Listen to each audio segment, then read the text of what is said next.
ಸರ್ಕಾರ ನಾವು ಬೇಕಾದ ಕಾನೂನು ಮಾಡ್ತೀವಿ, ನಮಗೆ ಸಂಸತ್ನಲ್ಲಿ ಮೆಜಾರಿಟಿ ಇದೆ, ಬೇಕಾದ ಕಾನೂನು ಮಾಡ್ತೀವಿ, ದಲಿತರ ಜಮೀನ್ ಕಿತ್ಕೋತೀವಿ, ಜೈನರ ಜಮೀನ್ ಕಿತ್ಕೋತೀವಿ, ಇರೋದನ್ನೆಲ್ಲ ತಗೊಂಡೋಗ್ಬಿಟ್ಟು ನಾವು ಅದಾನಿ ಅದಾನಿ ಕೊಡ್ತೀವಿ, ಅದನ್ನೇ ಪ್ರಗತಿ ಅಂತೀವಿ. ನಾವು ಮಾಡಿದ ಕಾನೂನೇ ಸಂವಿಧಾನ. RSS ನ ಆರ್ಗನೈಸರ್ ಅನ್ನುವ ಪತ್ರಿಕೆಯಲ್ಲಿ ಒಂದು ಲೇಖನ ಬಂದಿತ್ತು.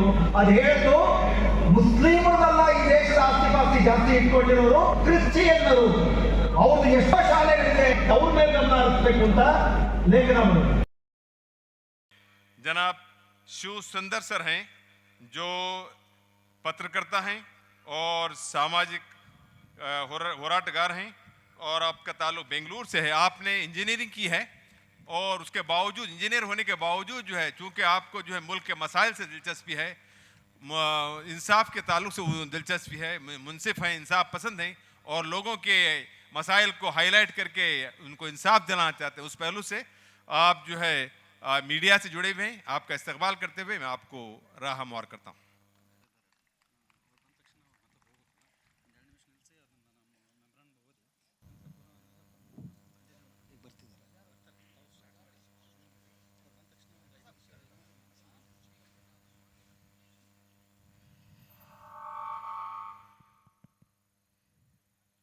जब गुलिस्तान को लहू की जरूरत पड़ी, सबसे पहले हमारा ही गर्दन कटी।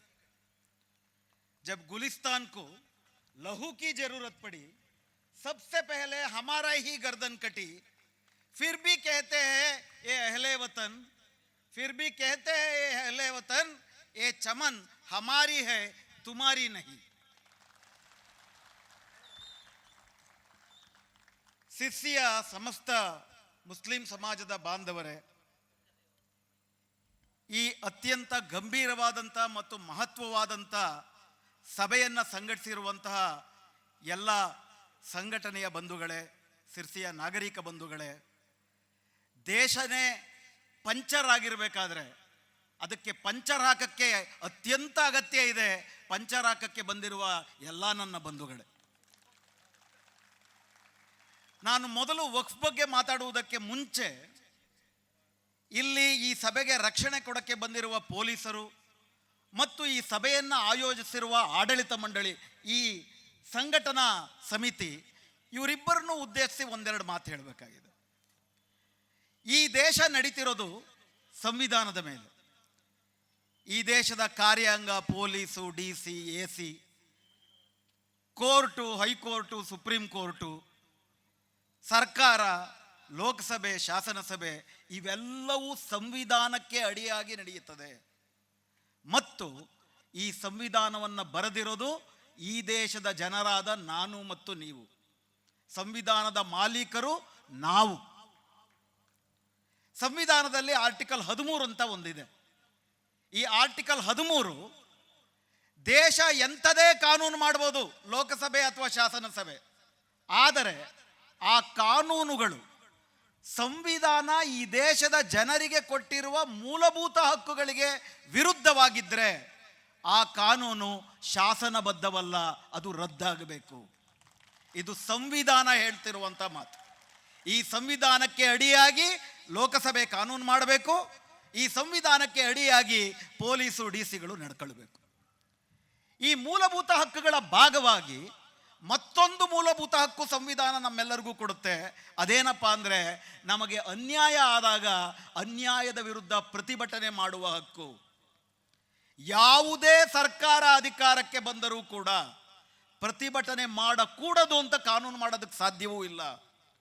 ಯಾವ ಹೈಕೋರ್ಟ್, ಸುಪ್ರೀಂ ಕೋರ್ಟು ಕೂಡ ನೀವು ಪ್ರತಿಭಟನೆ ಮಾಡಕೂಡದು ಅಂತ ಹೇಳೋದಕ್ಕೆ ಸಾಧ್ಯ ಇಲ್ಲ.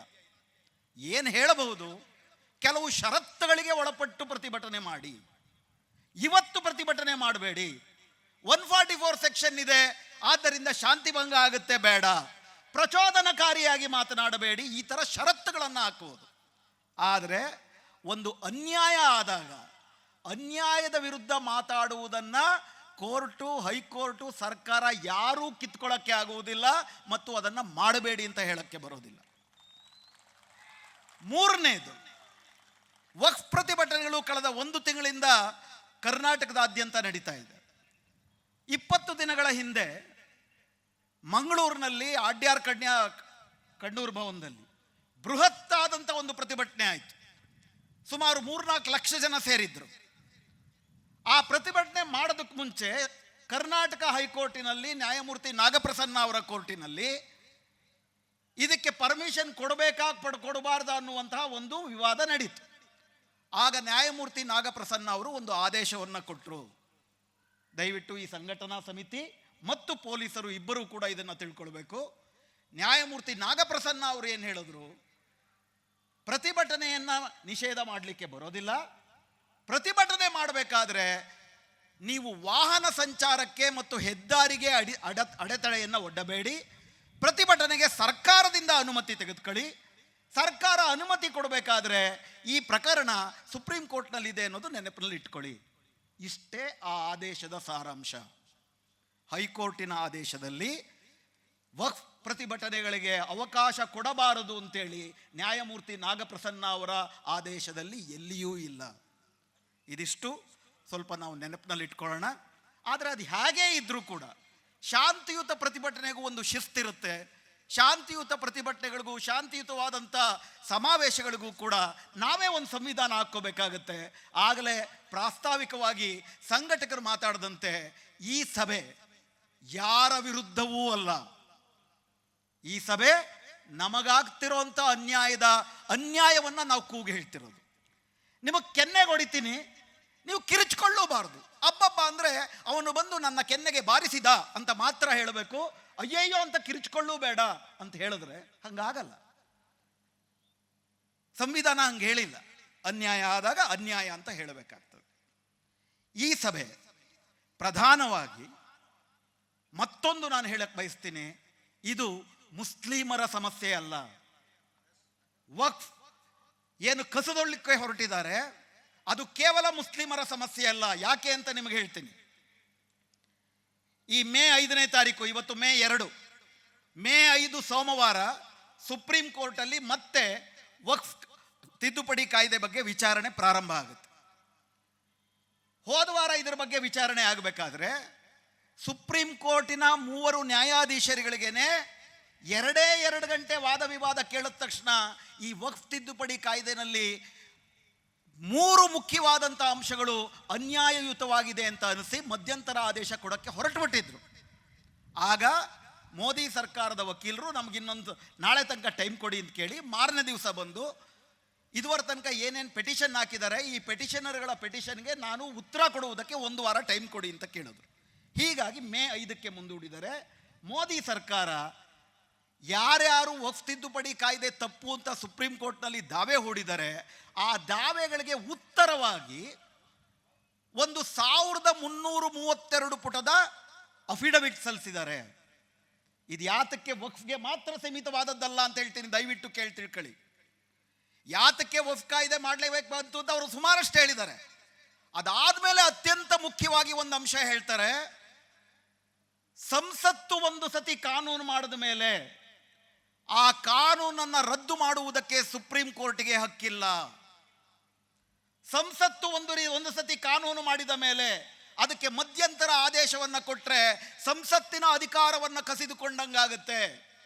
ಸುಪ್ರೀಂ ಕೋರ್ಟ್ ಇರುವುದು ಕಾನೂನು ಮಾಡೋದಕ್ಕಲ್ಲ. ಈ ತರ ಸುಪ್ರೀಂ ಕೋರ್ಟಿಗೂ ಅಧಿಕಾರ ಇಲ್ಲ ಅಂತ ವಾದ ಮಾಡಿದ್ದಾರೆ. ಸಾರ ಏನಿದ್ರದು ದಯವಿಟ್ಟು ತಾತ್ಪರ್ಯ ಅರ್ಥ ಮಾಡ್ಕೊಳ್ಳಿ. ಸರ್ಕಾರ ನಾವು ಬೇಕಾದ ಕಾನೂನು ಮಾಡ್ತೀವಿ, ನಮಗೆ ಸಂಸತ್ನಲ್ಲಿ ಮೆಜಾರಿಟಿ ಇದೆ, ಬೇಕಾದ ಕಾನೂನು ಮಾಡ್ತೀವಿ, ದಲಿತರ ಜಮೀನು ಕಿತ್ಕೋತೀವಿ, ಜೈನರ ಜಮೀನು ಕಿತ್ಕೋತೀವಿ, ಇರೋದನ್ನೆಲ್ಲ ತಗೊಂಡೋಗ್ಬಿಟ್ಟು ನಾವು ಅಂಬಾನಿ ಅದಾನಿ ಕೊಡ್ತೀವಿ, ಅದನ್ನೇ ಪ್ರಗತಿ ಅಂತೀವಿ. ನಾವು ಮಾಡಿದ ಕಾನೂನೇ ಸಂವಿಧಾನ. ಸುಪ್ರೀಂ ಕೋರ್ಟ್ಗೂ ಕೂಡ ಅದನ್ನ ಪ್ರಶ್ನೆ ಮಾಡೋದಕ್ಕೆ ಹಕ್ಕಿಲ್ಲ ಅಂತ ಹೇಳಿದ್ದಾರೆ. ಹೀಗಾಗಿ ವಕ್ಫ್ ಬೋರ್ಡ್ನ ಉಳಿಸ್ಕೊಳ್ಳುವಂಥ ಹೋರಾಟ ಇವತ್ತು ಕೇವಲ ಮುಸ್ಲಿಮರ ಹೋರಾಟ ಅಲ್ಲ, ಇದು ಸಂವಿಧಾನವನ್ನು ಉಳಿಸಿಕೊಳ್ಳುವ ಹೋರಾಟ. ಹೀಗಾಗಿ ಮತ್ತೆ ಈ ಸಭೆಯನ್ನು ಸಂಘಟಿಸ್ತಿರುವಂಥ ಸಂಘಟಕರ ಹತ್ರ ಮನವಿ ಮಾಡ್ತೀನಿ, ಕೇವಲ ಇದನ್ನ ಮುಸ್ಲಿಮರ ಹೋರಾಟವನ್ನಾಗಿ ಮಾಡುವುದು ಬೇಡ. ವಕ್ಫ್ ಬಗ್ಗೆ, ವಕ್ಫ್ ಕಾಯಿದೆ ಬಗ್ಗೆ ಅತ್ಯಂತ ಅಪಪ್ರಚಾರಗಳನ್ನು ಮಾಡಿದ್ದಾರೆ ಸಮಾಜದಲ್ಲಿ. ವಕ್ಫ್ ಬೋರ್ಡ್ ಬಂದು ಯಾವುದೋ ಜಮೀನ್ ಹತ್ರ ನಿಂತ್ಕೊಂಡು ಇದು ವಕ್ಫ್ ಅಂತ ಹೇಳಿಬಿಟ್ರೆ ಆಗೋಯ್ತು, ರೈತರ ಜಮೀನೆಲ್ಲ ಕಿತ್ಕೊಂಡ್ಬಿಡ್ತಾರೆ.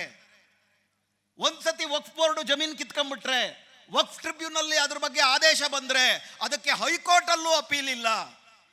ಈ ಥರ ಒಂದು ಸುಳ್ಳು ಪ್ರಚಾರವನ್ನು ಮಾಡ್ತಾ ಅದೇ ಸುಳ್ಳುಗಳನ್ನು ಅಫಿಡವಿಟಲ್ಲೂ ಹಾಕಿದೆ ಮೋದಿ ಸರ್ಕಾರ. ಈ ಥರ ಅಪಪ್ರಚಾರಗಳನ್ನು ಮಾಡಿದ್ದಾರೆ. ಹಲವಾರು ಅಪಪ್ರಚಾರಗಳು ಹೌದೇನೋ ಅಂತ ಮುಸ್ಲಿಮರು ಅಂದ್ಕೊಂಡಿದ್ದಾರೆ. ನಾನು ನಿಮಗೆ ಮನವಿ ಮಾಡ್ತೀನಿ, ನಾವು ದೊಡ್ಡ ಸಾರ್ವತ್ರಿಕ ಭಾಷಣಗಳನ್ನು ಮಾಡುವುದಕ್ಕೆ ಮುಂಚೆ ನಮ್ಮ ಜೊತೆ ಬದುಕ್ತಿರೋರ ಜೊತೆ, ಬೇರೆ ಧರ್ಮೀಯರು, ಸಂಘಟಕರ ಜೊತೆ ನಾವು ಸಮಾಲೋಚನೆ ಮಾಡಿ ವಕ್ಫ್ ಅಂದರೇನು, ವಕ್ಫ್ ಕಾಯಿದೆ ಎಂದರೇನು, ಇದು ಹೇಗೆ ಅತ್ಯಂತ ನಿರುಪದ್ರವಿಯಾದದ್ದು, ಆದರೆ ಇದನ್ನು ಸರ್ಕಾರ ಹೆಂಗೆ ಬಳಸಿ ನಮ್ಮನ್ನು ಒಡೆಯೋದಕ್ಕೆ ಬಳಸ್ಕೊಳ್ತಿದೆ ಅಂತೇಳಿ ನಾವು ನಮ್ಮ ಜೊತೆಗಿರುವ ಇತರ ಧರ್ಮೀಯರಿಗೆ ಮತ್ತು ಎಲ್ಲ ಸಂಘಟನೆಗೆ, ಪ್ರಗತಿಪರರಿಗೆ ವಿವರಿಸಿ ಹೇಳೋದಕ್ಕೆ ಅಗತ್ಯ ಇದೆ. ನಾವೆಲ್ಲರೂ ಒಟ್ಟುಗೂಡಿ ಈ ಸಂವಿಧಾನವನ್ನು ಉಳಿಸುವ ಅಗತ್ಯ ಇದೆ. ಮತ್ತೊಮ್ಮೆ ಇದೇ ಮೈದಾನದಲ್ಲಿ ನಾವು ಪ್ರತಿಭಟನೆಯನ್ನು ಮಾಡುವಾಗ ವೇದಿಕೆಯ ಮೇಲೆ ಕೇವಲ ಒಂದು 3-4 ಜನ ಮುಸ್ಲಿಮೇತರರು ಮಾತ್ರ ಅಲ್ಲ, ಅರ್ಧಕ್ಕರ್ಧ ಜನ ಎಲ್ಲ ಸಂವಿಧಾನವನ್ನು ಉಳಿಸೋರು ಇರಬೇಕು. ಮತ್ತೊಂದು ಮನವಿ ಮಾಡ್ತೀನಿ, ಈ ಸಭೆಯಲ್ಲೂ ಕೂಡ ಅರ್ಧ ಜನ ಮಹಿಳೆಯರಿರಬೇಕು, ಅರ್ಧ ಜನ ವೇದಿಕೆಯಲ್ಲೂ ಕೂಡ ಮಹಿಳೆಯರಿರಬೇಕು, ಭಾಷಣಕಾರರು ಕೂಡ ಮಹಿಳೆಯರಿರಬೇಕು. ಆಗ ಇಡೀ ಭಾರತ ಎದ್ದು ನಿಂತು ಸಂವಿಧಾನವನ್ನು ರಕ್ಷಿಸುವಂತಹ ಒಂದು ಕೆಲಸವನ್ನು ಮಾಡೋಕ್ಕಾಗತ್ತೆ. ಈಗ ನೇರವಾಗಿ ವಕ್ಫ್ ತಿದ್ದುಪಡಿ ಕಾಯ್ದೆ ಏನು ಹೇಳುತ್ತೆ ಅಂತ ನಾವು ಒಂದಷ್ಟು ಮಾತಾಡ್ಕೊಳ್ಳೋಣ. ನಿಮಗೆ 2024 ಚುನಾವಣಾ ಪ್ರಚಾರ ಆದಾಗ ನೀವು ವಕ್ಫ್ ಅಂತೇಳಿ BJPನವ್ರ ಬಾಯಿನಲ್ಲಿ ಎಲ್ಲಾದರೂ ಕೇಳಿದ್ರ, ಕಾಂಗ್ರೆಸ್ನವ್ರ ಬಾಯಿನಲ್ಲಿ ಎಲ್ಲಾದರೂ ಕೇಳಿದ್ರ ಅಂದರೆ ವಕ್ಫ್ ಅಜೆಂಡಾ ಇರಲಿಲ್ಲ. ವಕ್ಫ್ ಬಗ್ಗೆ ಯಾರೂ ತಲೆ ಕೆಡಿಸ್ಕೊಂಡಿರಲಿಲ್ಲ. ಯಾವಾಗ ಲೋಕಸಭಾ ಚುನಾವಣೆಯ ಫಲಿತಾಂಶ ಇವತ್ತಿನ ಆಡಳಿತಾರೂಢ ಸರ್ಕಾರದ ಆಶಯಕ್ಕೆ ಕಮ್ಮಿಯಾಗಿ ಬಂತು, ನಿಮ್ಮ ಮಾಜಿ MP ಹೇಳ್ತಾ ಇದ್ರು, ನಮಗೆ 400 ಸೀಟುಗಳು ಬಂದರೆ ಸಂವಿಧಾನವನ್ನು ಬದಲಾಯಿಸ್ತೀವಿ. 400 ಅಯೋಧ್ಯದಲ್ಲಿ ರಾಮ ಮಂದಿರ ಕಟ್ಟುವಂಥ ಕಡೆ ಅಲ್ಲಿಯ BJP ಅಭ್ಯರ್ಥಿ ಕೂಡ 400 ಸೀಟ್ ಬಂದರೆ ಕಡ್ಡಾಯ ನಾವು ಬದಲಾಯಿಸದೇ ಸಂವಿಧಾನ ಅಂತ ಹೇಳಿದರು. ಸಂವಿಧಾನ ಬದಲಾಯಿಸುವುದಕ್ಕೆ ಹೊರಟಿದ್ರು. ಯಾಕಂದರೆ ಅವರು ಬಯಸುವ ರೀತಿ ಈ ದೇಶವನ್ನು ಸಂಪೂರ್ಣವಾಗಿ ಅವರಿಬ್ಬರ ಸ್ನೇಹಿತರಿಗೆ ಅಥವಾ 100 ಜನ ಸ್ನೇಹಿತರಿಗೆ ಮಾರೋದಕ್ಕೆ ಸಂವಿಧಾನದಲ್ಲಿ ಅವಕಾಶ ಇಲ್ಲ. ಈ ಸಂವಿಧಾನ ನಮ್ಮೆಲ್ಲರದು ಅಂತ ಹೇಳುತ್ತೆ. We the people of India ಅಂತ ಸಂವಿಧಾನದ ಮೊದಲನೇ ವಾಕ್ಯ ಹೇಳೋದು. We the Hindus, we the Muslims ಅಂತ ಹೇಳಲ್ಲ. We the people of India, ನಾವು ಈ ದೇಶದ ಜನ ಸರ್ವತಂತ್ರ ಸ್ವತಂತ್ರವಾಗಿ ಈ ದೇಶವನ್ನ ಧರ್ಮ ನಿರಪೇಕ್ಷ, ಸಮಾಜವಾದಿ, ಪ್ರಜಾಸತ್ತಾತ್ಮಕ ಗಣರಾಜ್ಯವನ್ನಾಗಿ ಕಟ್ಟಲು ನಾವು ತೀರ್ಮಾನಿಸಿದ್ದೇವೆ ಅಂತ ಸಂವಿಧಾನ ಹೇಳುತ್ತೆ.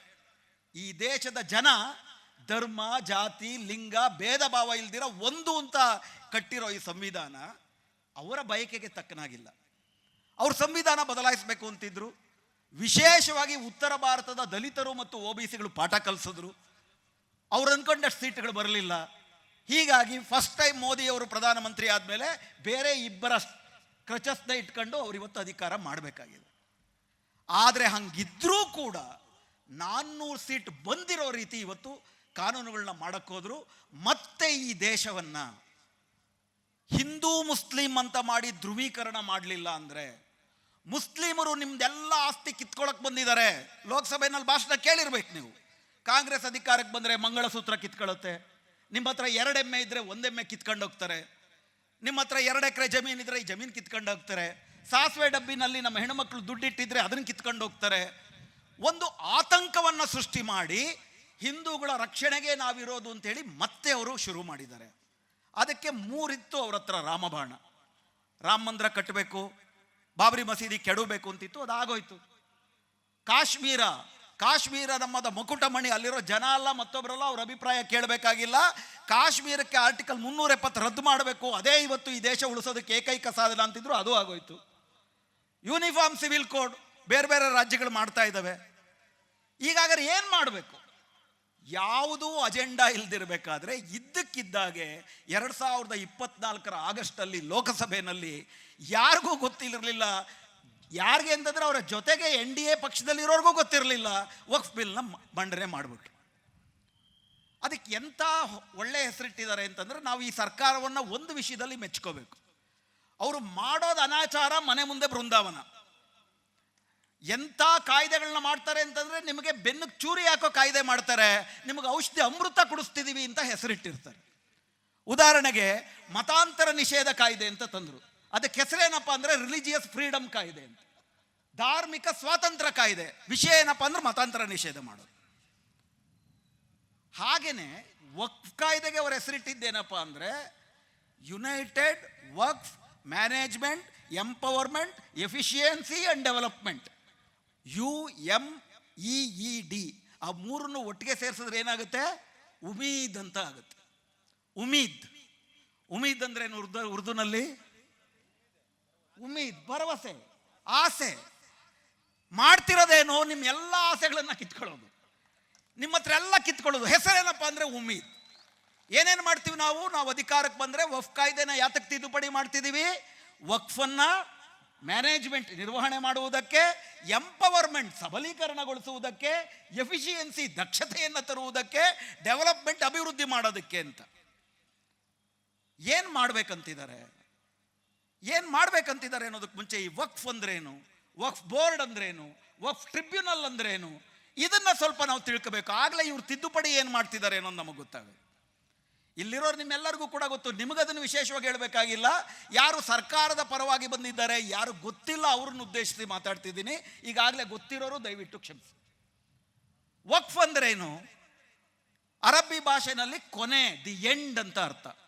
ಅಂದರೆ ಒಂದು ವಸ್ತು, ಅದರ ಒಡೆತನ ಮುಗೀತು. ಒಂದು ಸತಿ ವಕ್ಫ್ ಆದರೆ ಆ ಒಡೆತನ ಮುಗೀತು, ಅವನ ಕೈನಲ್ಲಿರಲ್ಲ. ಯಾಕೆ ಅಂದರೆ ಮುಸ್ಲಿಮರಾಗಲಿ ಮತ್ತೊಬ್ಬರಾಗಲಿ ಅಲ್ಲಾಹುವಿನ ಹೆಸರಿನಲ್ಲಿ ಸಮಾಜದ ಸೇವೆಗಾಗಿ ಒಂದು ಆಸ್ತಿಯನ್ನು, ಚರಾಸ್ತಿ ಆಗಿರ್ಬೋದು ಸ್ಥಿರಾಸ್ತಿ ಆಗಿರ್ಬೋದು, ಅದನ್ನು ದಾನ ಮಾಡೋದನ್ನು ವಕ್ಫ್ ಅಂತಾರೆ.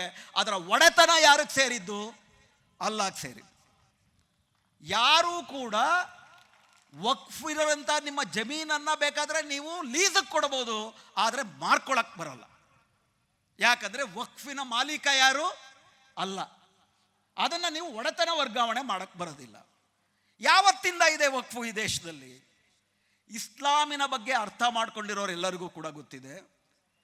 ಒಬ್ಬ ಮುಸ್ಲಿಂ ಆಗಬೇಕು ಅಂತಂದರೆ ಯಾವ ರೀತಿ 5 ಸತಿ ನಮಾಜ್ ಮಾಡೋದು ಮುಖ್ಯವೋ ಅಷ್ಟೇ ಮುಖ್ಯವಾಗಿ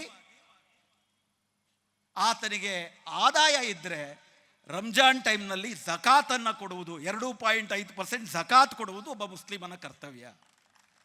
ಅಂದರೆ ದಾನ ಮಾಡುವುದು, ತನ್ನ ಆದಾಯದ ಒಂದು ಭಾಗವನ್ನು ದಾನ ಮಾಡುವುದು, ಬೇರೆ ಧರ್ಮೀಯರು ತಮ್ಮ ವ್ಯಕ್ತಿಗತವಾಗಿ ದಾನ ಮಾಡುವುದರ ಭಾಗ ಅಲ್ಲ.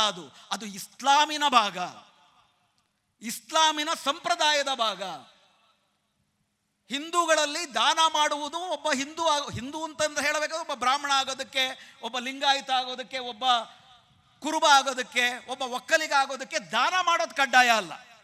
ಆದ್ರೆ ದಾನ ಮಾಡ್ತಾರೆ, ಎಲ್ಲ ಧರ್ಮೀಯರು ದಾನ ಮಾಡ್ತಾರೆ, ವ್ಯಕ್ತಿಗತವಾಗಿ ಉದಾತ್ತ ಉದ್ದೇಶದಿಂದ ದಾನ ಮಾಡ್ತಾರೆ. ಆದರೆ ವಕ್ಫಲ್ಲಿ ಇಸ್ಲಾಮನ್ನು ಪಾಲಿಸುವುದರ ಭಾಗವಾಗಿ ದಾನ ಮಾಡಬೇಕು. ಅಷ್ಟು ಮಾತ್ರ ಅಲ್ಲದಿರ, ಈ 2.5% ಅಲ್ಲದಿರ, ನನಗೆ ಸಾಕಪ್ಪ ಇಷ್ಟ ಆಸ್ತಿ, ಮಿಕ್ಕಿದ್ದು ಸಮಾಜಕ್ಕೆ ಬಳಕೆ ಆಗಲಿ ಅಂತೇಳಿ ನಿಮಗೆ ಇದ್ದು ಬದ್ದ ಆಸ್ತಿನೆಲ್ಲ ನೀವು ದೇವರ ಹೆಸರಿನಲ್ಲಿ ಕಬರ್ಸ್ತಾನ್ ಕಟ್ಟೋದಕ್ಕೋ, ಮಸೀದಿ ಕಟ್ಟೋದಕ್ಕೋ, ರಸ್ತೆ ಕಟ್ಟೋದಕ್ಕೋ, ಬಿಸಿಲುಗಾಲದಲ್ಲಿ ಅರವಟ್ಟಿಗೆಗಳನ್ನು ಕಟ್ಟೋದಕ್ಕೋ, ಏನಕ್ಕೆ ಬೇಕಾದರೂ ಸಮುದಾಯದ, ಎಲ್ಲ ಸಮುದಾಯದ, ವಿಶೇಷವಾಗಿ ಮುಸ್ಲಿಂ ಸಮುದಾಯದ ಅಶಕ್ತರಿಗೆ, ಅಬಲರಿಗೆ, ಸಾರ್ವಜನಿಕ ಉದ್ದೇಶಗಳಿಗೆ ದಾನವನ್ನು ಬರೆದು ಕೊಡ್ಬೋದು. ಇದು ಶತಮಾನಗಳಿಂದ ನಡ್ಕೊಂಬರ್ತಿದೆ, ಶತಶತಮಾನಗಳಿಂದ ನಡ್ಕೊಂಬರ್ತಿದೆ. ಇನ್ನೂ ಮುಖ್ಯವಾಗಿ ಹಿಂದೂ ದೊರೆಗಳು ವಕ್ಫ್ಗಳನ್ನು ಕೊಟ್ಟಿದ್ದಾರೆ. ಹಿಂದೂ ದೊರೆಗಳು ಬ್ರಹ್ಮಾದಾಯ ದೇವಾದಾಯ ಅಂತ ಬ್ರಾಹ್ಮಣರಿಗೂ ಕೊಟ್ಟಿದ್ದಾರೆ, ದೇವಸ್ಥಾನಗಳಿಗೂ ಕೊಟ್ಟಿದ್ದಾರೆ, ವಕ್ಫ್ ಕೂಡ ಮಾಡಿದ್ದಾರೆ. ಮುಸ್ಲಿಂ ದೊರೆಗಳು ಕೊಟ್ಟಿದ್ದಾರೆ, ಮುಸ್ಲಿಮರಲ್ಲಿರುವ ಶ್ರೀಮಂತರು ಕೊಟ್ಟಿದ್ದಾರೆ, ಮುಸ್ಲಿಮರಲ್ಲಿರೋ ಬಡವರು ಕೊಟ್ಟಿದ್ದಾರೆ. ಒಂದು ಸತಿ ವಕ್ಫ್ ಅಂತ ಕೊಟ್ಟಾದ ಮೇಲೆ 1999ರಲ್ಲಿ ದಯವಿಟ್ಟು ಸರ್ಕಾರಗಳು, ಸರ್ಕಾರದ ಕಿವಿಗಳು ಕೇಳಿಸ್ಕೋಬೇಕು. 1999ರಲ್ಲಿ ಸುಪ್ರೀಂ ಕೋರ್ಟ್ನ ದ್ವಿಸದಸ್ಯ ಪೀಠ ಸ್ಪಷ್ಟವಾಗಿ ಹೇಳಿದ್ದೇನಪ್ಪ ಅಂದರೆ, once a waqf is always a waqf. ಒಂದು ಸತಿ ವಕ್ಫ್ ಅಂತ ಮಾಡಿದ ಮೇಲೆ ಅದು ಶಾಶ್ವತವಾಗಿ ವಕ್ಫ್. ಅದು ವಕ್ಫ್ ಅಂತ ಮಾಡಿಬಿಟ್ಟು ವಾಪಸ್ ತಗೊಳಕ್ಕೆ ಸಾಧ್ಯ ಇಲ್ಲ. ಅದನ್ನು ಇದು ಸುಪ್ರೀಂ ಕೋರ್ಟ್ ಕೂಡ ಒಪ್ಕೊಂಡಿರುವಂಥದ್ದು. ಈ ಥರ ವಕ್ಫ್ ಆದಾಗ ಅದು ಸುಮಾರಷ್ಟು ಸಾವಿರಾರು ಎಕರೆ ಜಮೀನು, ಕೋಟ್ಯಾಂತರ ರೂಪಾಯಿ ಆಸ್ತಿ ಆದಾಗ ಪ್ರತಿಯೊಂದು ವಕ್ಫನ್ನು ನೋಡ್ಕೊಳ್ಳೋದಕ್ಕೆ, ವಕ್ಫ್ ಆಸ್ತಿಯನ್ನು ನೋಡ್ಕೊಳ್ಳೋದಕ್ಕೆ ಒಬ್ಬ ಮುತಾವಲ್ಲಿ ಇರ್ತಾರೆ. ಮುತಾವಲ್ಲಿ ಭ್ರಷ್ಟಾಚಾರ ಮಾಡಲ್ವಾ? ಭ್ರಷ್ಟಾಚಾರ ಸೆಕ್ಯುಲರ್, ಅದನ್ನು ಅರ್ಥ ಮಾಡ್ಕೊಳ್ಳೋಣ. ಭ್ರಷ್ಟಾಚಾರ ಸೆಕ್ಯುಲರ್. ಹಿಂದೂ ಧರ್ಮದಲ್ಲಿ ಭ್ರಷ್ಟಾಚಾರ ಇದೆ, ಮುಸ್ಲಿಂ ಧರ್ಮದಲ್ಲೂ ಮುಸ್ಲಿಂ ಧಾರ್ಮಿಕರಲ್ಲೂ ಭ್ರಷ್ಟಾಚಾರ ಇದೆ, ಹಿಂದೂ ಧರ್ಮೀಯರಲ್ಲೂ ಭ್ರಷ್ಟಾಚಾರ ಇದೆ. ಧರ್ಮ ದಾನ ದತ್ತಿ ಅಂತ ಕೊಟ್ಟಾಗ ಅದನ್ನು ಮ್ಯಾನೇಜ್ಮೆಂಟ್ ಮಾಡೋ ಪಾರ್ಪತ್ಯಗಾರರು ಭ್ರಷ್ಟಾಚಾರ ಮಾಡ್ತಾರೆ, ಮುತವಲ್ಲಿನೂ ಭ್ರಷ್ಟಾಚಾರ ಮಾಡ್ತಾರೆ. ಭ್ರಷ್ಟಾಚಾರ ಸೆಕ್ಯುಲರ್. ಇವತ್ತು ನಾವು ವಕ್ಫ್ ಬಗ್ಗೆ ಮಾತಾಡ್ತಿರೋ ಹೊತ್ತಿನಲ್ಲಿ ಮೋದಿ ಸರ್ಕಾರ ಮುಸ್ಲಿಮರಿಗೆ ಮಾಡ್ತಿರೋ ಅನ್ಯಾಯವನ್ನು ವಿರೋಧಿಸುತ್ತಾನೆ. ಏನಿವತ್ತು ಮುಸ್ಲಿಂ ಸಮುದಾಯದ ಹತ್ರ ವಕ್ಫ್ ಆಸ್ತಿ ಪಾಸ್ತಿ ಇದೆ, ಅದು ನಿಜಕ್ಕೂ ಕೂಡ ಮುಸ್ಲಿಮರಲ್ಲಿರೋ ಅತ್ಯಂತ ಅಶಕ್ತರಿಗೆ ಸೇರ್ತಿದೆಯಾ? ಸೇರ್ತಿಲ್ಲ ಅಂದರೆ ಏನು ಮಾಡಬೇಕು ಅಂತ ನಾವು ಆತ್ಮ ಪರಿಶೀಲನೆ ಮಾಡ್ಕೋಬೇಕು.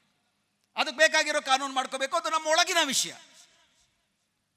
ಆದರೆ ಈ ಥರ ಎಲ್ಲ ಸಿಕ್ಕಾಪಟ್ಟೆ ಆಸ್ತಿ ಪಾಸ್ತಿಗಳು ಬಂದಾಗ ಭ್ರಷ್ಟಾಚಾರವಾಗದಂತೆ ಅದನ್ನು ನಿಭಾವಣೆ ಮಾಡೋದು ಹೇಗೆ?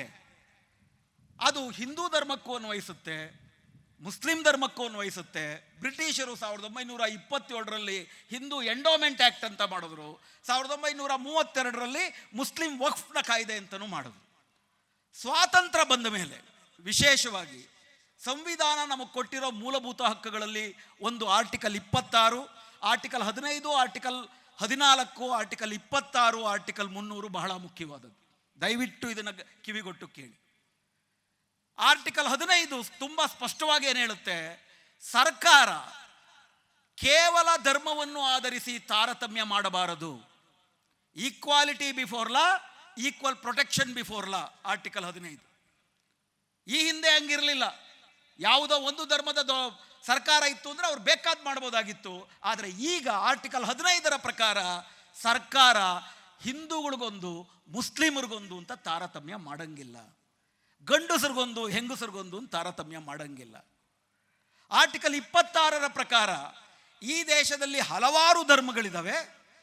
ಆಯಾ ಧರ್ಮದ ಅನುಸಾರವಾಗಿ ಧರ್ಮವನ್ನು ಪಾಲಿಸುವುದಕ್ಕೆ ಹಾಗೂ ತಮ್ಮ ಅದೇ ಧಾರ್ಮಿಕರಿಗೆ ಅನುಕೂಲ ಮಾಡಿಕೊಡುವುದಕ್ಕೆ ತಮ್ಮ ಸಂಸ್ಥೆಗಳನ್ನು ಕಟ್ಟಿಕೊಳ್ಳಬಹುದು ಮತ್ತು ತಮ್ಮ ಧರ್ಮಾನುಸಾರ ಆ ಸಂಸ್ಥೆಯನ್ನು ನಿರ್ವಹಣೆ ಮಾಡಬಹುದು.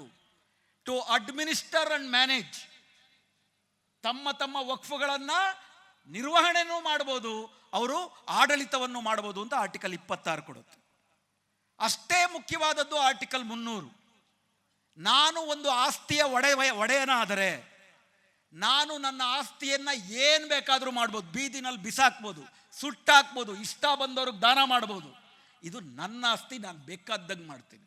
ನೀನು ಇದನ್ನೇ ಮಾಡಬೇಕು ಅಥವಾ ಇದನ್ನು ಮಾಡಬಾರ್ದು ಅಂತ ಸರ್ಕಾರ ಹೇಳಂಗಿಲ್ಲ. ಇದು ಆರ್ಟಿಕಲ್ 300. 1954ರಲ್ಲಿ ಸ್ವಾತಂತ್ರ್ಯ ಬಂದ ಮೇಲೆ ಆರ್ಟಿಕಲ್ 26ರನ್ನು ಅನುಸರಿಸಿ ಒಂದು ವಕ್ಫ್ ಆ್ಯಕ್ಟ್ ಆಯಿತು. 1995ರಲ್ಲಿ ಇಡೀ ದೇಶಾದ್ಯಂತ ಇರುವಂತಹ ಸಾವಿರಾರು ಎಕರೆ ಜಮೀನು, ಒಂದು ಅಂದಾಜಿನ ಪ್ರಕಾರ ಭಾರತದಲ್ಲಿ 10 ಲಕ್ಷ ವಕ್ಫ್ ಪ್ರಾಪರ್ಟಿ, 8.5 ಲಕ್ಷ ವಕ್ಫ್ ಪ್ರಾಪರ್ಟಿಗಳಿದ್ದಾವೆ, 10 ಲಕ್ಷ ಎಕರೆ ಜಮೀನಿದೆ. ಇದರ ಬಗ್ಗೆ ಇನ್ನೊಂದು ಊಹಾಪೋಹ ಶುರು ಮಾಡಿದ್ದಾರೆ, ಇನ್ನೊಂದು ಅಪಪ್ರಚಾರ. ಭಾರತದಲ್ಲಿ ಡಿಫೆನ್ಸ್ ರಕ್ಷಣಾ ಇಲಾಖೆಗೆ 40 ಲಕ್ಷ ಎಕರೆ ಜಮೀನಿದೆ, ರೈಲ್ವೇಸ್ಗೆ 13 ಲಕ್ಷ ಎಕರೆ ಜಮೀನಿದೆ, ಅದನ್ನು ಬಿಟ್ಟರೆ ವಕ್ಫ್ಗೆನೇ 10 ಲಕ್ಷ ಎಕರೆ ಜಮೀನಿದೆ. ಆದ್ದರಿಂದ ನೋಡಿ ಹೇಗೆ ಈ ದೇಶವನ್ನು ಲೂಟಿ ಮಾಡ್ತಿದ್ದಾರೆ ಅಂತ ಒಂದು ಪ್ರಚಾರ ಮಾಡ್ತಿದ್ದಾರೆ. ಆದರೆ ವಾಸ್ತವ ಏನಪ್ಪ ಅಂದರೆ ತಮಿಳುನಾಡು ಮತ್ತು ತೆಲಂಗಾಣ, ಆಂಧ್ರ ಪ್ರದೇಶ ಈ 3 ರಾಜ್ಯಗಳಲ್ಲಿ ಹಿಂದೂ ದೇವಸ್ಥಾನಗಳಿಗೆ ಮತ್ತು ಮಠಗಳಿಗೆ ಮಾತ್ರ 12 ಲಕ್ಷ ಎಕರೆ ಜಮೀನಿದೆ, ಬರೀ 3 ರಾಜ್ಯದಲ್ಲಿ. ಮುಸ್ಲಿಂ ವಕ್ಫುಗಳಿಗೆ ಇಡೀ ದೇಶ ಎಲ್ಲ ಸೇರಿದ್ರೆ 10 ಲಕ್ಷ ಎಕರೆ ಜಮೀನಿದೆ. ಅದಿರಲಿ, ಅದನ್ನು ಕೂಡ ಹೆಂಗೆ ಮ್ಯಾನೇಜ್ ಮಾಡಬೇಕು, ಭ್ರಷ್ಟಾಚಾರ ಆಗದಂತೆ ಇರುವುದನ್ನು ಇನ್ನೂ ಸಮರ್ಥವಾಗಿ ಬಳಕೆ ಮಾಡಿಕೊಳ್ಳುವಂತೆ ಏನು ಮಾಡಬೇಕು ಅಂತೇಳಿ 1995ರಲ್ಲಿ ಕಾಯ್ದೆ ಆಯಿತು. ಈ ಕಾಯ್ದೆಯ 4 ಅಂಶಗಳು ಹೇಳ್ತೀನಿ. ಇವರು ಮೋದಿ ಸರ್ಕಾರ 2025ರಲ್ಲಿ ಅದಕ್ಕೆ ತಂದಿರೋ ತಿದ್ದುಪಡಿಗಳು ಹೇಳ್ತೀನಿ. ಈ ಥರ ಇದರಲ್ಲಿ ಅನ್ಯಾಯ ಇದೆಯೋ ಇಲ್ವೋ ಇದನ್ನು ಈ ಸಿರ್ಸಿಯ ಪೊಲೀಸ್ ಅಧಿಕಾರಿಗಳು ತೀರ್ಮಾನ ಮಾಡಲಿ. ಅನ್ಯಾಯ ಆದರೆ ನಾವೇನು ಮಾಡಬೇಕು ಅನ್ನೋದು ಅವರೇ ತೀರ್ಮಾನ ಮಾಡಿ. 95ರ ಕಾಯ್ದೆ ಏನು ಹೇಳುತ್ತೆ? ವಕ್ಫನ್ನು ಯಾರು ಬೇಕಾದರೂ ಮಾಡಬಹುದು, ಇದು ಮೊದಲನೇ ವಿಷಯ. ವಕ್ಫನ್ನು ಮುಸ್ಲಿಮರೇ ಮಾಡಬೇಕು ಅಂತಿಲ್ಲ. ವಕ್ಫನ್ನು ಏನಕ್ಕೆ ಮಾಡ್ತಿದ್ದೀನಿ ಅಂತ ತನ್ನ ಆಸ್ತಿಯನ್ನು ಪ್ರಜ್ಞಾಪೂರ್ವಕವಾಗಿ ಯಾರು ಬೇಕಾದರೂ ವಕ್ಫ್ ಮಾಡಬಹುದು. ಅಷ್ಟು ಮಾತ್ರ ಅಲ್ಲದಿರ, ಈಗಾಗಲೇ ಭಾಷಣಕಾರರಲ್ಲಿ ಒಬ್ಬರು ಹೇಳ್ದಂಗೆ 800-900 ವರ್ಷಗಳಿಂದ ವಕ್ಫ್ ಇದೆ. ಈ ದೇಶದಲ್ಲಿ ಡೀಡ್, ಸಿವಿಲ್ ಡೀಡ್, ನಾನು ಇಂಥವರಿಗೆ ಈ ಜಮೀನನ್ನು ಬರೆದು ಕೊಡ್ತಿದ್ದೀನಿ ಅಂತ ಬರೆದು ಬಿಟ್ಟು ರಿಜಿಸ್ಟರ್ ಮಾಡುವ ಪದ್ಧತಿ ಬ್ರಿಟಿಷರ ಕಾಲದಲ್ಲಿ ಬಂದಿತ್ತು. ಅದು ಕೂಡ ಸರಿಯಾಗಿ ನಡೀತಿರಲಿಲ್ಲ. ಹಂಗೆ ನೋಡಿದ್ರೆ ನಮ್ಮ ದೇಶದಲ್ಲಿ 1980 ನಂತರ ಜನನ ಮತ್ತು ಮರಣವನ್ನು ರಿಜಿಸ್ಟರ್ ಮಾಡೋದು ಕಡ್ಡಾಯ. ಆದರೆ ಇವತ್ತಿಗೂ ಕೂಡ 2025ನೇ ಇಸ್ವಿನಲ್ಲೂ ಕೂಡ 30% ಜನನ ಮರಣಗಳು ರಿಜಿಸ್ಟರ್ ಆಗಲ್ಲ. ಯಾಕಂದ್ರೆ ನಮ್ಮ ದೇಶ ಇರೋದೇ ಹಾಗೆ. ಇನ್ನು 800 ವರ್ಷಗಳಿಂದ ಸಿವಿಲ್ ಡೀಡ್ ಮಾಡುವ ವ್ಯವಸ್ಥೆಯೇ ಇಲ್ಲದಿರುವಂತಹ ಸಂದರ್ಭದಲ್ಲಿ ಎಲ್ಲಿರುತ್ತೆ ರಿಜಿಸ್ಟ್ರೇಷನ್? ಹೀಗಾಗಿ ಸಾಂಪ್ರದಾಯಿಕವಾಗಿ ಒಂದು ಮಸೀದಿಯನ್ನು 100 ವರ್ಷಗಳಿಂದ ಬಳಸ್ಕೊಂಡು ಬಂದಿದ್ದಾರೆ, ಒಂದು ಕಬರ್ಸ್ತಾನ್ನ 100 ವರ್ಷದಿಂದ ಬಳಸ್ಕೊಂಡು ಬಂದಿದ್ದಾರೆ, ಒಂದು ಮದ್ರಸವನ್ನು ಬಳಸ್ಕೊಂಡು ಬಂದಿದ್ದಾರೆ. ಹಾಗೆ ಬಳಕೆ ಅನ್ನೋದು ಸಾಬೀತಾದರೆ ಅದನ್ನು ವಕ್ಫ್ ಅಂತ ತೀರ್ಮಾನ ಮಾಡಬೇಕು, ವಕ್ಫ್ ಬೈ ಯೂಸರ್. ಇದನ್ನು 1995 ಕಾಯ್ದೆ ಎತ್ತಿ ಹಿಡಿಯುತ್ತೆ. ಇದು ಕೇವಲ ಮುಸ್ಲಿಮರಿಗಲ್ಲ, ಹಿಂದೂಗಳಿಗೂ ಅನ್ವಯ ಆಗುತ್ತೆ. ಯಾಕಂದ್ರೆ ಹಿಂದೂ ದೇವಸ್ಥಾನಗಳಿಗೂ ಕೂಡ ಬ್ರಹ್ಮಾದಾಯ ದೇವಾದಾಯಗಳಿಗೆ ಡೀಡೇನ್ ಇರ್ತಿರಲಿಲ್ಲ. ಸೊ ವಕ್ಫ್ ಬೈ ಯೂಸರ್ ಅನ್ನುವಂಥದ್ದು ಈ ದೇಶದಲ್ಲಿ 8.5 ಲಕ್ಷ ವಕ್ಫ್ ಪ್ರಾಪರ್ಟಿಗಳಿದ್ದರೆ 4.5 ಲಕ್ಷ ವಕ್ಫ್ ಪ್ರಾಪರ್ಟಿಗಳು ವಕ್ಫ್ ಬೈ ಯೂಸರ್. 1995 ಕಾಯ್ದೆ ಅದನ್ನು ಗುರುತಿಸುತ್ತೆ ಮತ್ತು ಅದನ್ನು ಮಾನ್ಯ ಮಾಡುತ್ತೆ. ಮೂರನೇದಾಗಿ ಈ ದೇಶದಲ್ಲಿ ನಾಡಿನಲ್ಲಿ ವಕ್ಫ್ ಯಾವುದು, ಯಾವ ಆಸ್ತಿ ವಕ್ಫು, ಯಾವ ಆಸ್ತಿ ವಕ್ಫ್ ಅಲ್ಲ ಅಂತ ತೀರ್ಮಾನ ಮಾಡೋದಕ್ಕೆ ಒಬ್ಬ ಸರ್ವೆ ಕಮಿಷನರ್ನ ಸರ್ಕಾರ ನೇಮಕ ಮಾಡುತ್ತೆ. ಆ ಸರ್ವೆ ಕಮಿಷನರ್ ಮುಸ್ಲಿಂ ಆಗಿರ್ತಾನೆ. ಆ ಸರ್ವೆ ಕಮಿಷನರು ಯಾವುದಾದ್ರೂ ಒಂದು ಪ್ರಾಪರ್ಟಿ ವಕ್ಫ್ ಅಂತಾದರೆ ಹೋಗಿ ದಾಖಲೆಗಳನ್ನೆಲ್ಲ ನೋಡಿ ವಿಚಾರಣೆಯನ್ನು ಮಾಡಿ ಸರ್ಕಾರಕ್ಕೆ ವರದಿ ಕೊಡ್ತಾನೆ, ಇದು ವಕ್ಫ್ ಹೌದಾ ಅಲ್ವಾ ಅಂತ. ಸರ್ಕಾರ ಅದನ್ನು ತೀರ್ಮಾನ ಮಾಡಿ ವಕ್ಫ್ ಬೋರ್ಡ್ಗೆ ಕಳಿಸುತ್ತೆ. ವಕ್ಫ್ ಬೋರ್ಡ್ ಅದನ್ನು ಈ ಸರ್ವೆ ಕಮಿಷನರ್ನ ಆದೇಶದ ಭಾಗವಾಗಿ ಇದು ವಕ್ಫ್ ಅಂತ ಹೇಳುತ್ತೆ. ಈಗ ಸರ್ಕಾರ ವಕ್ಫ್ ಜಮೀನನ್ನು ಒತ್ತುವರಿ ಮಾಡಿರುತ್ತೆ ಅಥವಾ ವಕ್ಫೆ ಸರ್ಕಾರಿ ಜಮೀನನ್ನು ಒತ್ತುವರಿ ಮಾಡಿರುತ್ತೆ. ಇವರಿಬ್ಬರ ನಡುವೆ, ಸರ್ಕಾರದ ನಡುವೆ ಅಥವಾ ವಕ್ಫ್ ಬೋರ್ಡ್ ನಡುವೆ ಅಥವಾ ವಕ್ಫ್ ಜಮೀನಂತ ಕಸಿದುಕೊಂಡಂಥ ಜಮೀನಿನ ನಡುವೆ ಅದರ ಮಾಲೀಕನಿಗೂ ವಕ್ಫ್ ಬೋರ್ಡ್ಗೂ ತಗಾದೆ ಬಂದರೆ ಅದನ್ನು ತೀರ್ಮಾನ ಮಾಡುವಂಥದ್ದು ವಕ್ಫ್ ಟ್ರಿಬ್ಯುನಲ್ ಅಂತ ಆಗುತ್ತೆ. ವಕ್ಫ್ ಟ್ರಿಬ್ಯುನಲ್ನಲ್ಲಿ ಪ್ರತಿ ರಾಜ್ಯದಲ್ಲಿ ವಕ್ಫ್ ಟ್ರಿಬ್ಯುನಲ್ ಇರುತ್ತೆ. 3 ಜನ ಇರ್ತಾರೆ ಅದರಲ್ಲಿ. ಮತ್ತೆ ಅದು ವಕ್ಫ್ ಬೋರ್ಡ್ ಆಯ್ಕೆ ಮಾಡುವ ವಕ್ಫ್ ಟ್ರಿಬ್ಯುನಲ್ ಅಲ್ಲ. ಇದೊಂದು ಅಪಪ್ರಚಾರ ನಡೀತಿದೆ, ಅವರವರೇ ಸೇರ್ಕೊಂಡು ತೀರ್ಮಾನ ಮಾಡ್ತಾರೆ ಅಂತ. ವಕ್ಫ್ ಟ್ರಿಬ್ಯುನಲ್ನಲ್ಲಿ 3 ಜನ ಇರ್ತಾರೆ. ಅದರಲ್ಲೊಬ್ಬ ಜಡ್ಜು, ಡಿಸ್ಟ್ರಿಕ್ಟ್ ಜಡ್ಜ್ ಇರ್ತಾನೆ. ಡಿಸ್ಟ್ರಿಕ್ಟ್ ಜಡ್ಜನ್ನು ಸರ್ಕಾರ ನೇಮಕ ಮಾಡುತ್ತೆ. ಅಸಿಸ್ಟೆಂಟ್ ಜಾಯಿಂಟ್ ಸೆಕ್ರೆಟರಿ ಲೆವೆಲ್ನ ಒಬ್ಬ ಸರ್ಕಾರದ ಅಧಿಕಾರಿ ಇರ್ತಾನೆ, ಸರ್ಕಾರ ನೇಮಕ ಮಾಡುತ್ತೆ. ಹಾಗೂ ಇಸ್ಲಾಮಿನ ಬಗ್ಗೆ ಪಾಂಡಿತ್ಯ ಹೊಂದಿರುವ ಒಬ್ಬ ವಿದ್ವಾಂಸ ಇರ್ತಾನೆ. ಇದು ನ್ಯಾಯಮಂಡಳಿ. ಇವರು 3 ಜನ ಸೇರ್ಕೊಂಡು ವಕ್ಫ್ ಟ್ರಿಬ್ಯುನಲ್ನಲ್ಲಿ ಸರ್ವೆ ಕಮಿಷನರ್ ಹೇಳ್ದಂಗೆ ಇದೊಂದು ವಕ್ಫ್ ಪ್ರಾಪರ್ಟಿ ಹೌದಾ ಅಲ್ವಾ ಅಂತ ತೀರ್ಮಾನ ಮಾಡ್ತಾರೆ. ಅದು ವಕ್ಫ್ ಅಂತ ತೀರ್ಮಾನ ಮಾಡಿದ್ರು ಅಂತ ಇಟ್ಕೊಳ್ರಿ, ಅದು ಅಂತಿಮನ? ಹೈಕೋರ್ಟ್ಗೆ ಹೋಗೋಕ್ಕಾಗೋದಿಲ್ವಾ? 1995 ಸೆಕ್ಷನ್ 80 ಪ್ರಕಾರ ಯಾರಾದರೂ ಇದ್ರೆ ದಯವಿಟ್ಟು ಬರ್ಕೊಳ್ಳಿ. 1995 ಸೆಕ್ಷನ್ 80 ಪ್ರಕಾರ ವಕ್ಫ್ ಟ್ರಿಬ್ಯುನಲ್ನಲ್ಲಿ ಮಾಡಿದ ತೀರ್ಮಾನವನ್ನು ಬಾಧಿತರಾದವರು ಹೈಕೋರ್ಟಿನಲ್ಲಿ ಪ್ರಶ್ನಿಸಬಹುದು ಅಥವಾ ಹೈಕೋರ್ಟೇ ತಾನೇ ಸ್ವಪ್ರೇರಣೆಯಿಂದ ಅದನ್ನು ತನ್ನ ವಿಚಾರಣೆಗೆ ತೆಗೆದುಕೊಳ್ಳಬಹುದು. ಟ್ರಿಬ್ಯುನಲ್ಗಳಿರೋದೇ ಹಾಗೆ. ಬರೀ ವಕ್ಫ್ ಟ್ರಿಬ್ಯುನಲ್ ಅಲ್ಲ, ಕಾವೇರಿ ಟ್ರಿಬ್ಯುನಲ್ ಇದೆ, ಸುಮಾರಷ್ಟು ನದಿ ನೀರಿನ ಟ್ರಿಬ್ಯುನಲ್ಗಳಿದ್ದಾವೆ, ಟ್ಯಾಕ್ಸ್ ಟ್ರಿಬ್ಯುನಲ್ ಇದೆ. ಈ ದೇಶದಲ್ಲಿ 52 ಟ್ರಿಬ್ಯುನಲ್ಗಳಿದ್ದಾವೆ. ಟ್ರಿಬ್ಯುನಲ್ ಕಾಯ್ದೆಯ ಪ್ರಕಾರವೇ ಟ್ರಿಬ್ಯುನಲ್ನ ಎಲ್ಲ ಆದೇಶಗಳು ಕೂಡ ಹೈಕೋರ್ಟ್ ಮತ್ತು ಸುಪ್ರೀಂ ಕೋರ್ಟ್ನ ವಿಚಕ್ಷಣೆಗೆ ಒಳಪಟ್ಟಿರುತ್ತೆ. ಟ್ರಿಬ್ಯುನಲ್ ಹೈಕೋರ್ಟ್ಗಿಂತ ಮೇಲ್ಪಟ್ಟಿಲ್ಲ. ಟ್ರಿಬ್ಯುನಲ್ ಸುಪ್ರೀಂ ಕೋರ್ಟ್ಗಿಂತ ಮೇಲ್ಪಟ್ಟಿಲ್ಲ. ಇವತ್ತಿಗೂ ಕೂಡ ಕರ್ನಾಟಕದ ಹೈಕೋರ್ಟಿನಲ್ಲಿ 886 ಟ್ರಿಬ್ಯುನಲ್ ಮಾಡಿದ ಆದೇಶಗಳು ವಿಚಾರಣೆಗೆ ಒಳಪಟ್ಟಿವೆ. ವಕ್ಫ್ ಬೋರ್ಡ್ ಅಂತ ಇದೆ. 1995 ಕಾಯ್ದೆಯ ಪ್ರಕಾರ ಕೇಂದ್ರದಲ್ಲಿ ಸೆಂಟ್ರಲ್ ವಕ್ಫ್ ಕೌನ್ಸಿಲ್ ಅಂತ ಒಂದು ನೇಮಕ ಮಾಡ್ತಾರೆ. 1995 ಕಾಯ್ದೆ ಪ್ರಕಾರ ಸೆಂಟ್ರಲ್ ವಕ್ಫ್ ಕೌನ್ಸಿಲ್ನಲ್ಲಿ ಮಂತ್ರಿಯನ್ನ ಬಿಟ್ಟರೆ, ಮಂತ್ರಿಯೂ ಮುಸ್ಲಿಂ ಆಗಿರಬೇಕು. ಆದರೆ 95 ಕಾಯ್ದೆಯ ಪ್ರಕಾರ ಮಂತ್ರಿಯನ್ನು ಬಿಟ್ಟರೆ ಉಳಿದವರೆಲ್ಲರೂ ಕಡ್ಡಾಯವಾಗಿ ಮುಸ್ಲಿಮರಾಗಿರಬೇಕು. ಯಾಕಂದ್ರೆ ಆರ್ಟಿಕಲ್ 26 ಹೇಳುತ್ತಾಗೆ. ಅದೇ ರೀತಿ ರಾಜ್ಯದಲ್ಲಿ ವಕ್ಫ್ ಬೋರ್ಡ್ಗಳನ್ನು ಮಾಡ್ಬೋದು. ವಕ್ಫ್ ಬೋರ್ಡ್ನಲ್ಲೂ ಕೂಡ ಎಲ್ಲರೂ ಕಡ್ಡಾಯವಾಗಿ ಮುಸ್ಲಿಮರಾಗಿರಬೇಕು. ಚೀಫ್ ಎಕ್ಸಿಕ್ಯೂಟಿವ್ ಆಫೀಸರ್ ಅಂತ ಒಬ್ಬರು ಇರ್ತಾರೆ ಸೆಂಟ್ರಲ್ ವಕ್ಫ್ ಬೋರ್ಡಲ್ಲಿ, ಕೌನ್ಸಿಲ್ನಲ್ಲಿ, ಆತ ಕಡ್ಡಾಯವಾಗಿ ಮುಸ್ಲಿಮನಾಗಿರಬೇಕು. ಇದೆಲ್ಲವೂ ಕೂಡ 1995ರ ಕಾಯ್ದೆ. ಇದರಲ್ಲಿ ವಕ್ಫ್ ಆಸ್ತಿಯನ್ನು ರಿಜಿಸ್ಟರ್ ಮಾಡಬೇಕು. ಮುತಾವಲ್ಲಿ ಒಂದು ಸತಿ ಏನಾದರೂ ಭ್ರಷ್ಟಾಚಾರ ಮಾಡಿದ್ರೆ 2 ವರ್ಷ ಆತನಿಗೆ ಶಿಕ್ಷೆ ಎನ್ನುವ ಕಾಯ್ದೆಯೂ ಕೂಡ ಇದೆ, ಭ್ರಷ್ಟಾಚಾರ ನಿಗ್ರಹ ಮಾಡುವುದಕ್ಕೆ. ಇದೆಲ್ಲವೂ ವಕ್ಫನ್ನು ರಕ್ಷಿಸುವುದಕ್ಕೆ, ವಕ್ಫನ್ನು ಉಳಿಸುವುದಕ್ಕೆ ಮಾಡಿದಂಥ ಕಾಯ್ದೆ. ಈಗ ಉಮೀದ್ ಅನ್ನುವ ಹೆಸರಿನಲ್ಲಿ ಇನ್ನೊಂದಷ್ಟು ರಕ್ಷಣೆ, ಇನ್ನೊಂದಷ್ಟು ಬಲವರ್ಧನೆ ಮಾಡುವುದಕ್ಕೆ ಅಂತ ಏನು ತಿದ್ದುಪಡಿ ಮಾಡಿದ್ದೇವೆ ಮೋದಿ ಸರ್ಕಾರ, 2024ರ ಆಗಸ್ಟಲ್ಲಿ ಮಂಡಿಸಿದ್ರು. ಅವರ ಸ್ನೇಹಿತರೇ ವಿರೋಧಿಸಿದ್ರು ಅಂತ ಅಂದ್ಬಿಟ್ಟು ಅದನ್ನು ಜಾಯಿಂಟ್ ಪಾರ್ಲಿಮೆಂಟ್ರಿ ಕಮಿಟಿಗೆ ಇಟ್ಟರು. ಜಾಯಿಂಟ್ ಪಾರ್ಲಿಮೆಂಟ್ರಿ ಕಮಿಟಿನಲ್ಲಿ 31 ಜನ ಸದಸ್ಯರು, ಅದರಲ್ಲಿ 20 ಜನ BJPನವರು. ಅವರು ವಿರೋಧ ಪಕ್ಷದ ಸದಸ್ಯರು ಹೇಳದಂಥ ಯಾವ ಅಹವಾಲನ್ನು ಕೇಳಲಿಲ್ಲ. ಏಕಪಕ್ಷೀಯವಾಗಿ 2025ರ ಫೆಬ್ರವರಿಗೆ ಲೋಕಸಭೆಯ ಅಧ್ಯಕ್ಷರಿಗೆ ಅದನ್ನು ಮಂಡಿಸಿದ್ರು. ಏಕಾಏಕಿ ಲೋಕಸಭೆಯಲ್ಲಿ 2025ರ ಮಾರ್ಚ್ಗೆ ಅದನ್ನು ಮಂಡಿಸಿದ್ರು.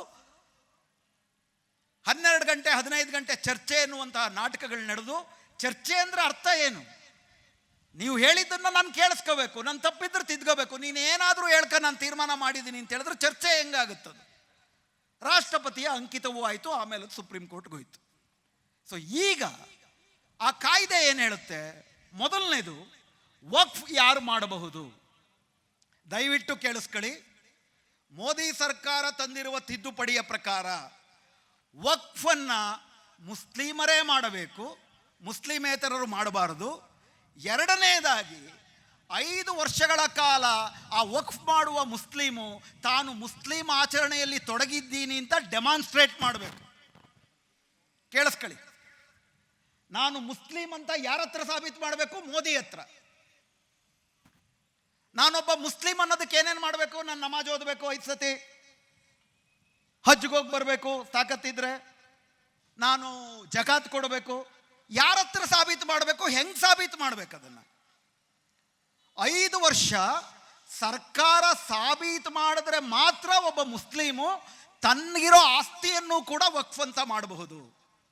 ಇದು 2 ಕಾರಣಕ್ಕಾಗಿ ಸಂವಿಧಾನ ವಿರೋಧಿಯಾದದ್ದು. ಮೊದಲನೇದು, ನನ್ನ ಆಸ್ತಿ, ಆರ್ಟಿಕಲ್ 300ರ ಪ್ರಕಾರ ನನ್ನ ಆಸ್ತಿ, ನಾನು ಏನು ಬೇಕಾದರೂ ಮಾಡ್ತೀನಿ, ಬೀದಿಗೆ ಬಿಸಾಕ್ತೀನಿ, ವಕ್ಫ್ ಕೊಡ್ತೀನಿ. ನೀನು ವಕ್ಫ್ ಕೊಡಬಾರ್ದು ಅಂತ ಅಂದ್ಬಿಟ್ಟು ಸಂವಿಧಾನ ನನಗೆ ಆ ಥರ ಹೇಳಿಲ್ಲ, ಕಾನೂನಂಗೆ ಮಾಡಬಾರ್ದು. ಇದು ಮೊದಲನೇದು. ಎರಡನೇದು, ನಾನು 5 ವರ್ಷ ಮುಸ್ಲಿಮನಾಗಿದ್ದೀನಿ ಅಂತ ಸರ್ಕಾರ ಯಾರು ಟೆಸ್ಟ್ ಮಾಡೋದಕ್ಕೆ?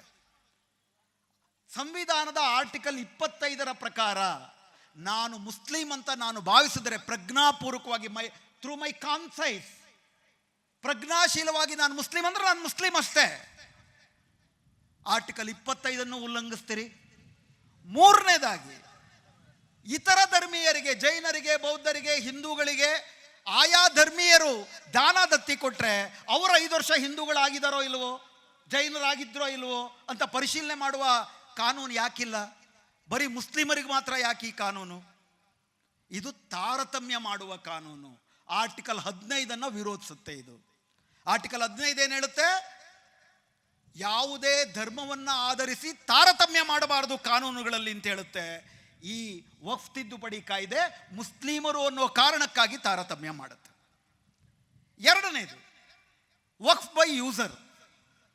ಸರ್ಕಾರದ ಪ್ರಕಾರ, ಅದರಲ್ಲೂ ಅವರು ಅಫಿಡವಿಟ್ ಕೊಟ್ಟಿರೋ ಪ್ರಕಾರ 2013ರ ನಂತರ, ಮೊದಲೇನು ಹೇಳಿದ್ರು ಅಫಿಡವಿಟ್ ಕೊಡೋದಕ್ಕೆ ಮುಂಚೆ, ನಾವು ವಕ್ಫ್ ಬೈ ಯೂಸರ್ನ ಏನು ತೆಗೆದಾಕ್ತಾ ಇಲ್ಲ, ಅದನ್ನು ಇನ್ನೊಂದಷ್ಟು ಗಟ್ಟಿಗೊಳಿಸ್ತಿದ್ದೀವಿ, ಅದನ್ನು ರಿಜಿಸ್ಟರ್ ಮಾಡಿದ್ರೆ ಸಾಕು, ನಾವು ಅದನ್ನು ಒಪ್ಕೋತೀವಿ ಅಂತೆಲ್ಲ ಸುಳ್ಳುಗಳು ಹೇಳಿದ್ರು.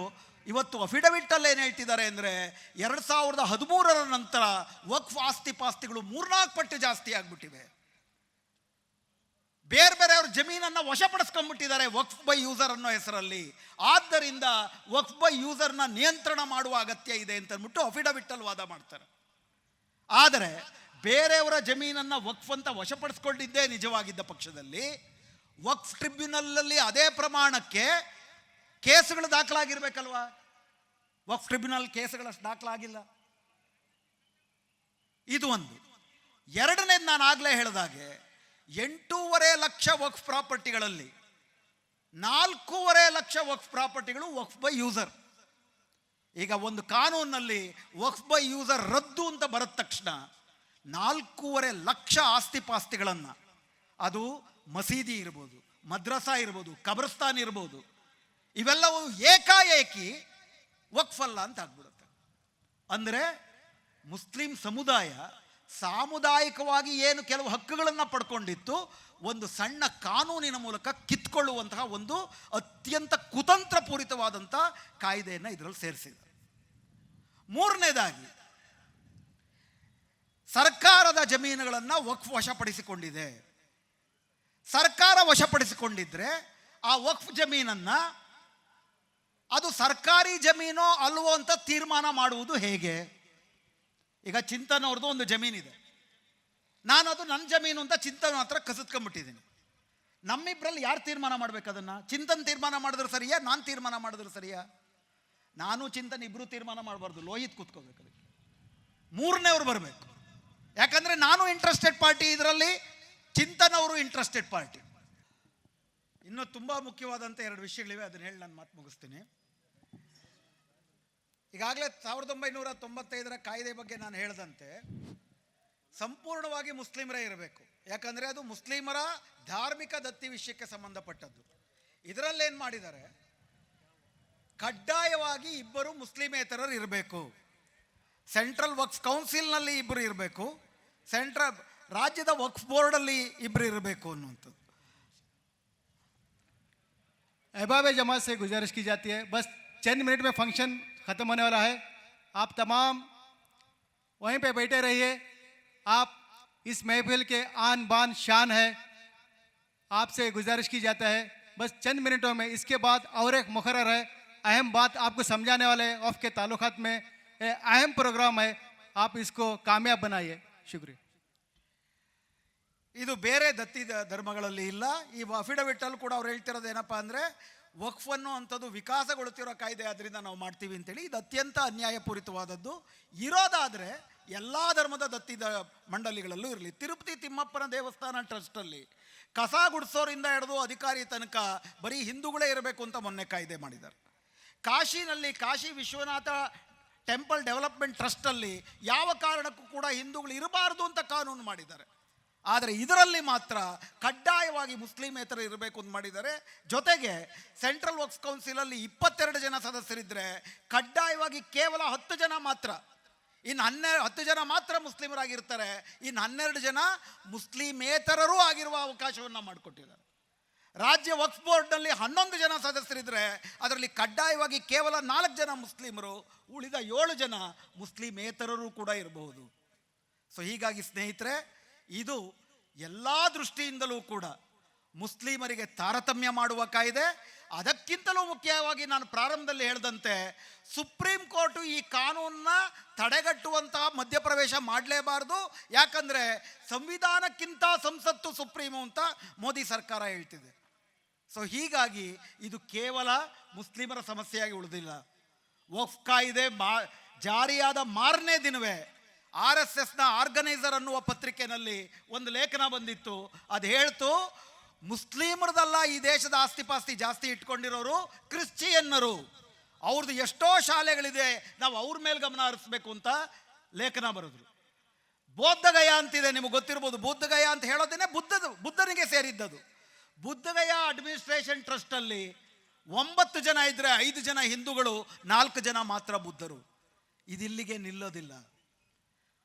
ಆದ್ದರಿಂದ ಈ ಹೋರಾಟವನ್ನು ನಾವು ಸಂವಿಧಾನ ಉಳಿಸುವ ಹೋರಾಟವಾಗಿ, ಈ ಜನರ ಹಕ್ಕುಗಳನ್ನು ಉಳಿಸುವ ಹೋರಾಟವಾಗಿ ನಾವು ಪರಿವರ್ತನೆ ಮಾಡಬೇಕಾಗಿದೆ. ಆದ್ದರಿಂದಲೇ ಈ ವಿವರಗಳನ್ನು ಮುಸ್ಲಿಮೇತರರಿಗೆ, ಪ್ರಗತಿಪರ ಸಂಘಟನೆಗಳಿಗೆ ಸಮಾಲೋಚನೆ ಮಾಡುವುದಕ್ಕೆ, ನಾವು ಇದನ್ನ ಅಧ್ಯಯನ ಮಾಡಿಕೊಳ್ಳುವುದಕ್ಕೆ ಧಿಕ್ಕಾರ ಅಂತೀವಿ. ಯಾತಕ್ಕೆ ಧಿಕ್ಕಾರ ಅನ್ನೋದ್ರ ಬಗ್ಗೆ ಅರಿವು ನಮಗೆ ಸ್ಪಷ್ಟ ಇರಬೇಕು. ಆಗಲೇ ನಮಗೇನು ಬೇಕು ಅಂತ ಗೊತ್ತಾಗುತ್ತೆ. ಆದ್ದರಿಂದ ಈ ಅವಕಾಶವನ್ನು ಇಟ್ಕೊಂಡು ನಾವು